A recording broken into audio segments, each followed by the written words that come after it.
UFC is back at the Apex for a card, man. That's all we can really say about it. It is a card of professional mixed martial arts bouts. Whether or not they'll be of quality, that's up for debate. But as always, plenty of money to be made. Let's get into it. First fight of the night, we got Therese Finney taking on Robert Valentin. So Finney is 10-0. This will be his UFC debut. He did do the unprecedented 3 wins on Dana White's Contender Series before getting a contract. Valentin is 10-4 with 1 no contest. He is 0-1 in the UFC, coming off of tough. Finney is undefeated, so he's obviously won 10 fights in a row, 8 of those coming by finish. Valentin did lose his last fight, but he was on a 5-fight unbeaten streak before that. Finney, 26 years old. Valentin just turned 30 years old. Taking Therese Finney here all day. Money line, minus 215. He's undefeated. He's the younger guy. Should be able to out-wrestle Valentin pretty easily. He averages 10 takedowns per 15 minutes. Yes, 10 takedowns per 15 minutes. Valentin just lost to a good wrestler in which he was taken down and controlled for 5 of the 7 minutes that fight lasted. So just feels like Therese Finney's going to have his way with him here, riding with him all day. It's in a parlay. I'll get to it later. If you guys are looking for anything else to take, how about the over 1.5? It's minus 110, a pick 'em right now. Finney's hit it in 5 of his 10 pro fights, and Valentin has hit it in 8 of his 15 pro fights. So they hit it about half the time, little risky. If you want plus money on the over, take the 2.5. It's plus 165. Finney's only hit it 3 times in 10 pro fights, but he did hit it 2 fights ago for whatever that's worth. Valentin is also only hit it 3 times in 15 pro fights, and he hasn't hit it in 3 years. So super risky.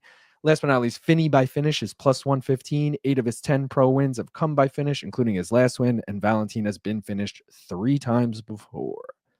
Next fight of the night, we got Brad Tavares taking on Gerald Meerschaert. So Tavares is 20-10. That's 15-10 in the UFC. Meerschaert is 37-18. That's 12-10 in the UFC. Tavares has lost 4 of his last 5. GM3 has lost 3 of his last 5. Both these guys, 37 years old. In fact, they're just 3 days apart. Gerald, 3 days. Tavares, elder. I'm riding with GM3 here as a dog. Money line plus 220. I'm on that all day. 35 of his 37 pro wins have come by finish, and Tavares has been finished 5 times before. Also, Brad Tavares does not even have a win over anyone currently in the UFC. I mean, we're riding with GM3 here. Let's go, baby. If you guys are looking for anything else to take, I like the over 2.5. It's minus 200, so you'd have to parlay it. Tavares has hit it in 5 of his last 7 fights.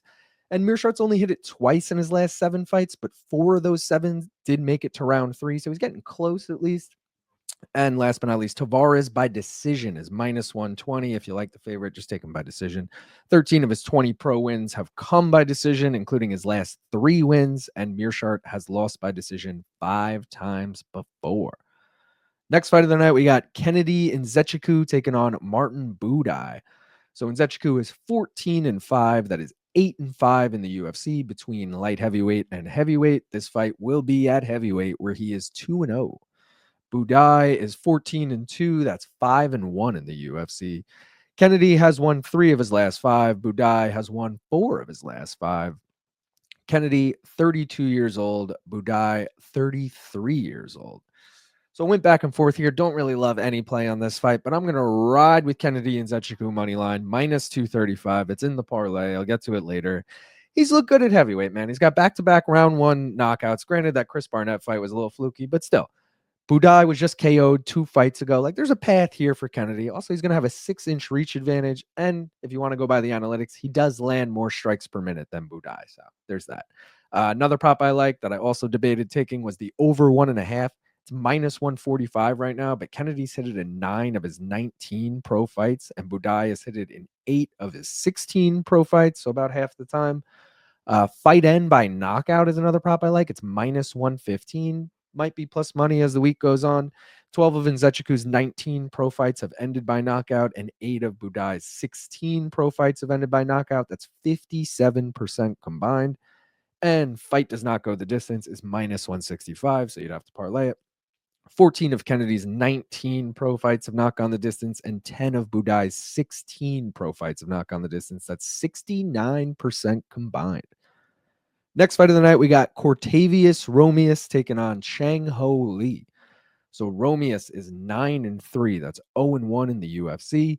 Lee is 10-1. That's 1-0 in the UFC. He also went 2-0 on road to UFC. Romeus has won 3 of his last 5. Lee has won 4 of his last 5. Romeus, 31 years old. Lee, 30 years old. So I'm going to play it somewhat safe here. At least I hope it's safe. The over 1.5 rounds, it's minus 255. Romeus has hit it in 2 straight fights, and Lee's hit it in 9 of his last 11. So Lee tends to go long. Romeus, not so much. If you guys want a little off the top of that, over 2.5 is minus 180. Romeus has only hit it 4 times in his 12 pro fights, but again, he has hit it in 2 straight fights, and Lee has hit it in 4 of his last 6 fights. If you guys are trying to pick a side here, money line, I do side with Lee at minus 145.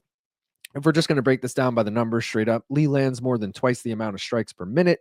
His striking accuracy is almost twice the amount of Romeus, and he'll have the height and reach advantage here. So, I mean, all signs are pointing to Lee based on that.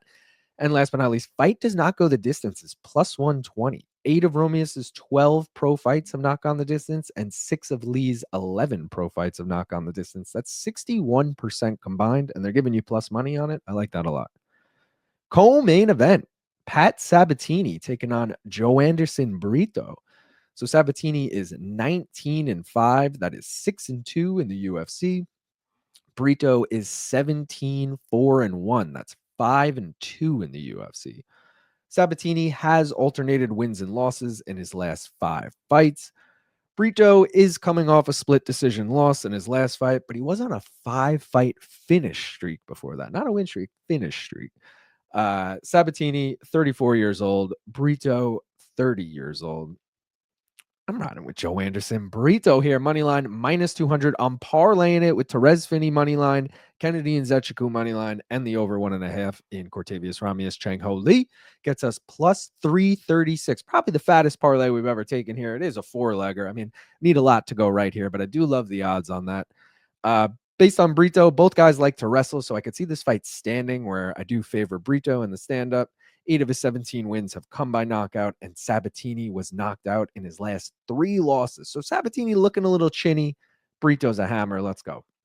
If you guys are looking for anything else, take the over 1.5 is minus 195. I did debate this rather than Brito. I eventually settled on Brito. Sabatini's only hit it 9 times in 25 pro fights, which is what swayed me away. Brito has hit it in 3 straight fights, though, for what that's worth. Brito by finish, I like a lot. It's plus 110. 15 of his 17 pro wins have come by finish, and Sabatini has been finished 3 times before. The aforementioned 3 knockout losses. If you do like Sabatini, though, take him by decision. Plus 325. 3 of his 6 UFC wins have come by decision, and both of Brito's UFC losses have come by decision. So he could do it. He could out wrestle him. Main event, we got Josh Emmett taking on Lerone Murphy. So Emmett is 19-4. That is 10-4 in the UFC. Murphy is 15-0-1. That's 7-0-1 in the UFC. Emmett has won 3 of his last 5 fights. Murphy has won 7 straight since a draw in his UFC debut. Josh Emmett getting up there, 40 years old. Lerone Murphy still just 33 years old. Man, I don't care about the age. Josh Emmett money line all day here, plus 270. His last 5 fights have come against top 15 opponents, including going 5 rounds with Ilya. People forget that, man. The man went 5 rounds with the champ. I know he won't be the champ in a week, but he's still the champ for this week, all right? Murphy's only fought 1 guy in the top 15, Dan Ige, who is number 15. So he hasn't fought anyone in the top 14. We could just say that. Murphy will want to wrestle, but Emmett does have good takedown defense, and he's got that scary knockout power. We all saw what he did to Bryce Mitchell, Michael Johnson. I mean, the list goes on. But yeah, riding with Josh Emmett here, pretty much a value play. I do favor Lerone Murphy in this fight, especially if he can get the takedown, but plus 270 on Josh Emmett, I'll take that all day. If you do like Murphy, though, I recommend you take him by decision. It's minus 110. 8 of his 15 pro wins have come by decision, including 4 straight wins. And Emmett has lost by decision twice before. I like the over 2.5. It's a hefty price, though, minus 325. The line is set at 4.5. That's why Emmett has hit it in 4 of his last 6 fights, and Murphy's hit it in 5 of his last 6 fights. And if you want a little less off of it, over 4.5 is minus 175. Emmett hit it in 2 of the 3 5-rounders he was scheduled for in the UFC, and Murphy hit it in the lone 5-rounder that he was scheduled for in the UFC. I'm worth 100,000 like Woodrow. When a ball call me Wilson, going overboard at the Hilton.